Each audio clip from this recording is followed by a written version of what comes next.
Dans cette vidéo, je vais vous montrer comment un site WordPress peut se faire hacker. Bon, en réalité, je vais vous montrer des vulnérabilités qui sont souvent oubliées par les développeurs qui utilisent WordPress. On va passer des vulnérabilités les moins critiques jusqu'à la compromission totale d'un serveur. Mais avant, petit disclaimer pour vous rappeler que cette chaîne et le contenu que j'y poste est à but éducatif. Je ne vous encourage en aucun cas à mettre en pratique les techniques que je présente sur la chaîne sur un système qui ne vous appartient pas ou un sur lequel vous n'avez pas l'autorisation écrite du propriétaire. Pour vous montrer les différentes failles, j'ai installé WordPress en local.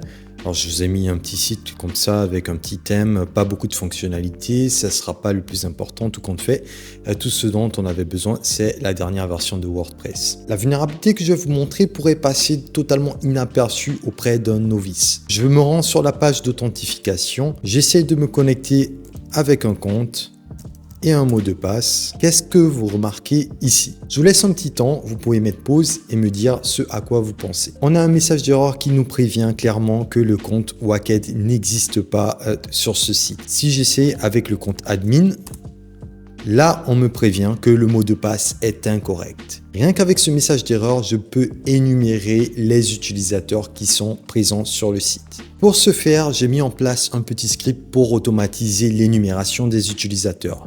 Ce n'est pas un code que j'ai développé moi-même, j'ai utilisé évidemment ChatGPT, je ne suis pas le meilleur des codeurs. Je vais vous expliquer vite fait ce que va faire ce script. J'ai défini l'entête qui va être envoyée lors de la requête. Le script va prendre deux paramètres, l'URL et une word list. La word list va contenir un ensemble d'utilisateurs que nous souhaitons tester et voir s'ils sont présents sur le site. On envoie la requête avec un mot de passe incorrect. Et si dans la réponse, nous avons the password you entered for the username, ce qui correspond au début du message d'erreur lorsque nous entrons un correct nom d'utilisateur, eh bien, on considérera que cet utilisateur est présent sur le site. Je le lance et on voit ce que ça donne. Je vais vous montrer le contenu du username. Il contient un ensemble de noms d'utilisateurs. L'utilisation du script est très simple. On va utiliser Python avec l'URL ainsi que la word list.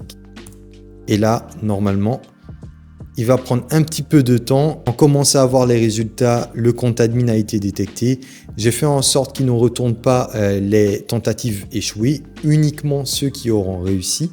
Je le laisse tourner pendant un moment et on revient au résultat final. Le script a fini de tourner. Nous avons eu deux utilisateurs qui ont été identifiés, le compte admin et le compte Elise. On va passer à la deuxième vulnérabilité qui va nous permettre elle aussi d'énumérer les comptes utilisateurs WordPress. Cette fois, on ne va pas se baser sur le message d'erreur, mais on va interroger la REST API, ou plutôt l'API REST. Un point qui va nous permettre de communiquer avec REST API est le WP JSON. Là, on a un tas d'informations un petit peu désordonnées, mais ne vous inquiétez pas, il suffit de cliquer sur Pretty Print et c'est un peu plus joli à voir. Ce qui va nous intéresser, ce sont les utilisateurs. Donc, si je fais une recherche sur utilisateur, on se rend compte qu'il y a l'endpoint WP V2 users qui ne change pas normalement. Il reste le même pour toutes les applications WordPress. Il y a juste l'URL ou le répertoire parent qui change de temps en temps. Et là, c'est beaucoup plus simple. Nous avons l'intégralité des utilisateurs présents sur le WordPress qui nous sont listés. Nous avons l'admin, Pentester cette fois-ci que nous n'avions pas lorsque nous avons effectué l'attaque par dictionnaire et Elise que nous avions eu tout à l'heure. Maintenant que nous avons les utilisateurs, nous passons à la troisième vulnérabilité. Il s'agit là de l'attaque par brute force. Par misconfig ou par oubli de limitation sur le nombre de requêtes, je me suis retrouvé à plusieurs fois pouvoir effectuer des attaques par brute force sur des sites WordPress. Je vais tout simplement utiliser Hydra. Pour le faire, on va tester sur le compte Pentester. Pour le dictionnaire de mots de passe, j'ai choisi un petit dictionnaire. Après, vous pouvez tester Wikibase, Rockyou ou peu importe. Le but étant de toujours s'adapter au client que vous avez en face de vous. J'ajoute le S et c'est parti. Au bout de la 697e requête, il a fini par trouver le mot de passe. Dans ce cas, j'ai mis un mot de passe super simple qui était Pentester. C'est pour la démo, mais il m'est déjà arrivé de craquer des mots de passe vachement plus complexes. Et même dans des cas réels, les admin, Pentester, dev, ça passe parfois. J'entre mon login et mon mot de passe. Et là, normalement, je devrais pouvoir être administrateur du site WordPress et là normalement c'est game over, je peux faire ce que je veux dessus, je peux deface le site, je peux passer à la dernière étape que je vais vous montrer, à savoir mettre en place un reverse shell pour contrôler le serveur. Mais ça, on garde pour la fin, on passe aux prochaines vulnérabilités. Avant de passer aux prochaines vulnérabilités, là, je vous ai montré l'identification et l'exploitation manuelle. Mais il existe un tool qui peut vous faciliter la vie pour l'identification des comptes utilisateurs et les attaques brute force sur WordPress, qui est WP Scan. WP Scan marche super bien. En plus de vous donner les utilisateurs, de mener des attaques par brute force, il va vous permettre aussi d'identifier les plugins qui sont vulnérables, qui sont obsolètes. Les vulnérabilités que je vais vous montrer maintenant sont celles qu'on appelle des vulnérabilités client-side, donc qui se passent du côté client. Plus d'une fois lors de mes missions, il m'est arrivé de tomber sur des WordPress qui sont mis à jour et j'arrive à trouver une injection HTML ou même parfois une XSS. Sur le coup, je me dis c'est pas possible qu'une telle injection soit passée devant le regard de plusieurs bug hunters, qu'elle n'ait pas été remontée. Et en échangeant avec l'équipe dev, je me rends compte qu'en réalité, cette page a été développée par eux. Et oui, WordPress, en plus de vous proposer des templates, donne la possibilité aux développeurs d'uploader leur propre page. Si vous êtes en face d'une application qui utilise WordPress, ne partez pas du principe qu'elle ne sera pas vulnérable aux injections client-side. J'ai mis en place une page present.php qui est vraiment dégueulasse au regard. Je suis d'accord avec vous, il n'y a pas de CSS, il n'y a pas de JavaScript, mais c'est juste une POC, c'est juste un lab pour vous montrer comment ça fonctionne. Ce petit lab, je l'ai mis en place, mais il est basé sur une histoire réelle. Une fois, je me suis rendu compte que chez un client, il y avait une page qui permettait de laisser des commentaires. Les commentaires, normalement, sur WordPress sont très bien filtrés. Et pour uploader un commentaire, normalement, on doit attendre la validation de l'administrateur. Dans ce cas, ce n'était pas le cas. J'aime bien utiliser la balise strike pour m'assurer qu'il y a une injection HTML. Je vais mettre ici HTML. Et quand je mettais dans le username et dans le message un code HTML et que je l'envoyais, il était reflété et j'avais la confirmation de mon injection HTML. Le commentaire n'était pas vérifié par les admins. Il était directement affiché sur la page. On en vient au CVE, Common Vulnerability and Exposures.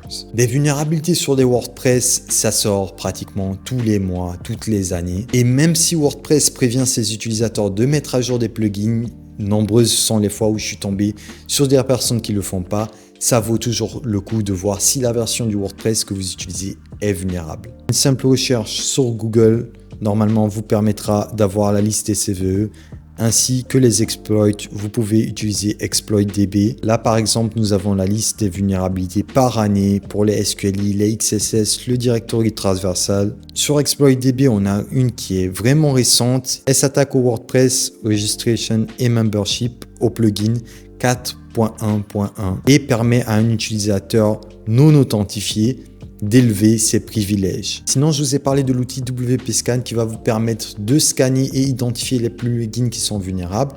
Ce site-là aussi est très intéressant pour la recherche de vulnérabilité puisqu'il va vous permettre parfois d'avoir l'époque. Si je prends cette CVE par exemple, il y a assez d'informations pour moi en tant que chercheur pour comprendre. Il s'agit de cette fonction qui est vulnérable. Quand on sait combien c'est galère parfois de trouver des POC, généralement sur WordPress, on arrive très facilement à les retrouver. On arrive maintenant à la RCE, à la compromission totale du serveur. Mais avant de continuer, très important, si ce contenu vous a plu, n'oubliez pas de laisser un like et un commentaire.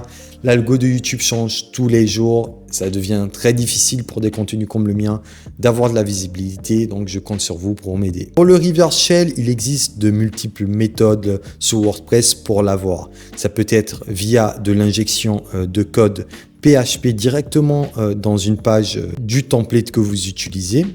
Et c'est ce qu'on va faire. Sinon, vous pouvez utiliser Metasploit qui a son module aussi qui fonctionne parfaitement. Je vais me reconnecter à l'interface administrateur. Et là, normalement, dans Apparence, je peux éditer le template. On va modifier la page 404 qui correspond à la page qui est exécutée lorsque le site ne retrouve pas le contenu que nous cherchons. Pour générer mon reverse shell, je vais utiliser comme d'hab RevShells. Je prends mon adresse IP, je choisis le PHP et là, j'ai juste à copier, à coller. On update le fichier. Je mets à l'écoute ma machine et normalement, si j'essaye à accéder à une page qui n'existe pas, le code devrait s'exécuter et je devrais avoir reçu mon reverse shell. C'est bien le cas. J'ai le contrôle de la machine. C'est la fin de la vidéo. J'espère que vous a plu. N'oubliez pas de vous abonner pour ne pas rater les prochaines vidéos qui sortiront. En commentaire, vous pouvez me faire des suggestions de vidéos que vous souhaiterez voir apparaître sur la chaîne. Je vous dis à la vidéo prochaine. Prenez soin de vous. Ciao.